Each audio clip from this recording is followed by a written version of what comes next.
Hello everyone, my name is Ryan Cam, and welcome to my review for Old. This was directed by M. Night Shyamalan.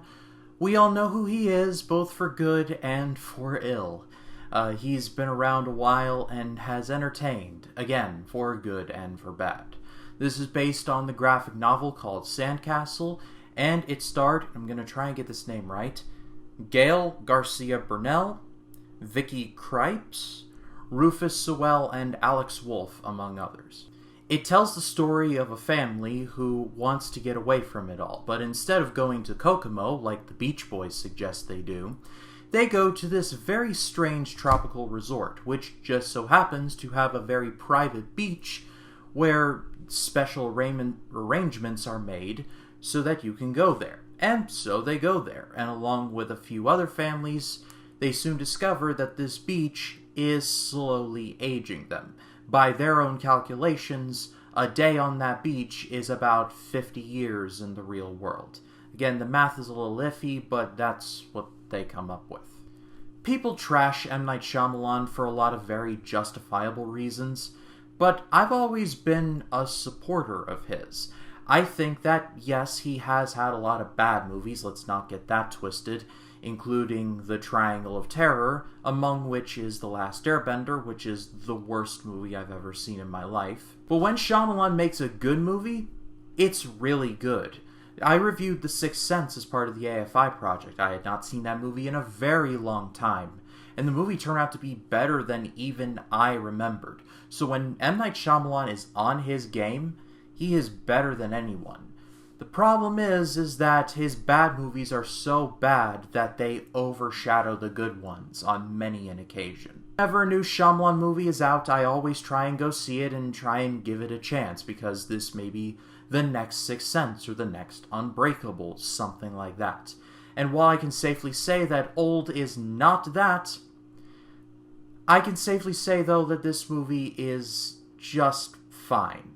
It's just fine. Unlike my other reviews where I start off with the good first, you're probably here to hear me talk about the bad stuff, and some of my least favorite stuff in this movie was the cinematography, because good lord, the cinematography in this movie was just god-awful.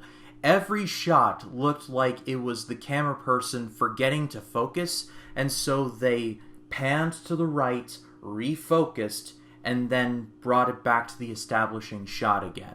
There were also several shots in which it follows the character looking one way, and then following them back to the same position.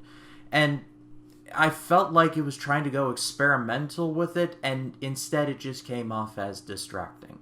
And just like a Shyamalan movie, there are many WTF moments throughout the entire thing.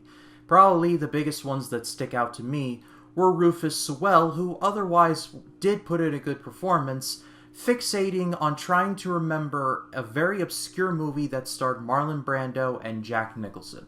By the way, that movie is called The Missouri Breaks, just to solve that mystery. Without spoiling anything, let's just say that Sewell's character is so focused on trying to figure out what this movie is that it distracts him from the terrible stuff that's happening on this beach.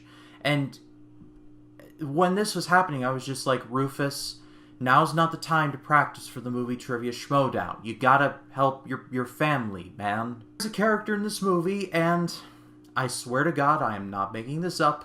This character's name is Mid-Size Sedan.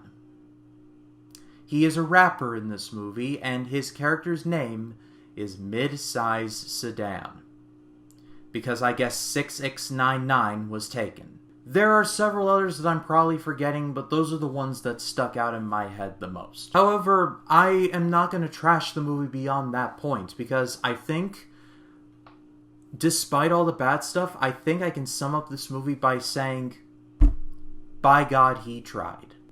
I feel like Shyamalan was trying to say something about how we should relish the present and try and savor the moment that we're living in. And that's, quite frankly, very nice.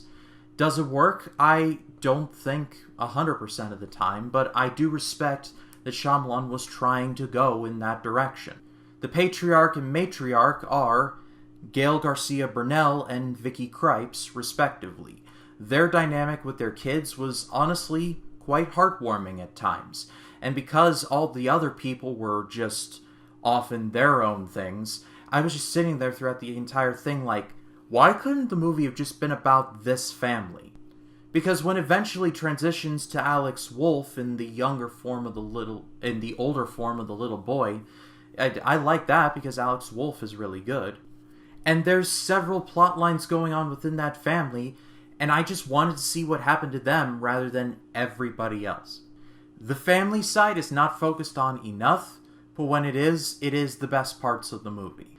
And then there's the twist, and again, no spoilers, but let's just say that Shyamalan's twists have ranged from really good to subterranean levels of bad. However, the twist in here, in hindsight, I just say to myself, okay, I'll buy it. Because connecting the dots with what happens in the rest of the movie, it makes, in the grand scheme of things, it does make sense to me. I don't love it, I don't hate it. I just ask for a Shyamalan twist to make just a single lick of sense, and it did. I have no complaints.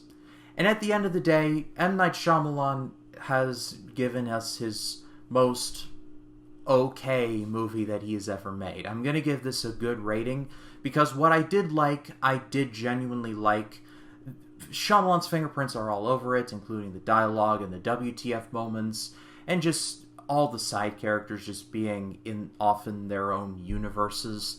But the family stuff was genuinely good, and there were more than a few tense moments. So at the end of the day, this is a mixed bag. However, the good stuff is legitimately good. I'm not made of stone, so a good rating is all it's going to get.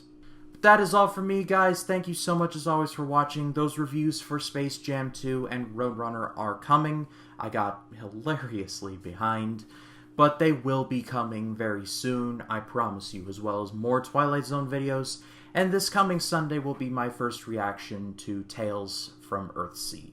But if you like this video, please be sure to leave a like, comment your thoughts down below, and if you like this video and you want to see more like it, hit the subscribe button and click the bell to allow notifications. That way when a new video drops, you'll be the first to know about it. My name is Ryan Cam. I'll see you in the next one.